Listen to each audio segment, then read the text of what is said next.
చేయకోకుండా జగన్మోహన్ రెడ్డి గారి మీద బురద జల్లేటటువంటి కార్యక్రమాలు చేస్తున్నారు. మాకు ఉన్న సమాచారాన్ని మాకు ఉన్నాయి, మీకే కాదు, మాకు సమాచారాలు ఉంటాయి. ఆయన ప్రెస్ మీట్ పెట్టి మాట్లాడలా.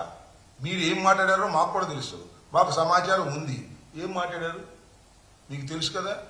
పవన్ కళ్యాణ్ గారిని ఉప ముఖ్యమంత్రిగా చేయమని బీజేపీ కోరింది, అమిత్ షా గారు కోరారు. దాని మీద మీరు గత్యంతరం లేని పరిస్థితుల్లో ఉప ముఖ్యమంత్రిగా పవన్ కళ్యాణ్ గారిని పెట్టారు. ఇవాళ మీరేం చేస్తున్నారు?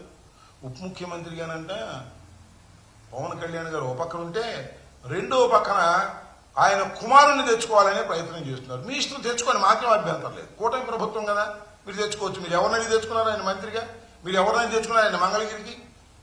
దీన్ని అమిత్ షా గారిని మీరు అడిగారంట. అమిత్ షా గారు ఏ మాట చెప్పాడో మాకు తెలుసు.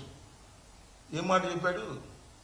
ఏమండి చంద్రబాబు నాయుడు గారు, మీ ఓడిని కాస్త కంట్రోల్లో ఉండమనయ్యా, ఎక్కడ పడితే అక్కడ ఏళ్లు పెడుతున్నాడు, ప్రభుత్వానికి చెడ్డ పేరు వస్తుంది, ఉప ముఖ్యమంత్రి లేదు, ముఖ్యమంత్రి లేదు, కాస్త ఆగండి, మీ స్పీడ్ తగ్గించండి, మీ అబ్బాయి స్పీడ్ తగ్గించండి, మీ అబ్బాయి ఎక్కడ పడితే అక్కడ వసూలు కార్యక్రమాల్లో నిమగ్నమైపోయి ఉన్నాడు, కాస్త జాగ్రత్త చేసుకో నాయనా అని ఒక మంచి సలహా ఇచ్చాడంట.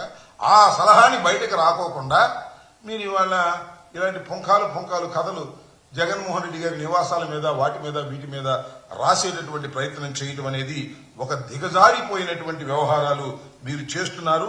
ఈ వ్యవహారాలను కట్టిపెట్టి వాస్తవాలను ప్రజలకు అర్థమయ్యే విధంగా మీరు చేస్తే బాగుంటుందని కూడా మనవి చేస్తున్నారు. జగన్మోహన్ రెడ్డి గారికి 50 బెడ్రూమ్లు ఉన్నాయి, 60 బెడ్రూమ్లు ఉన్నాయి, ఎన్ని పాత చింతకాయ పచ్చడిలో కథలన్నీ కూడా ఇవాళ మళ్ళా వండి వాచేటటువంటి ప్రయత్నం మీరు చేస్తున్నారు.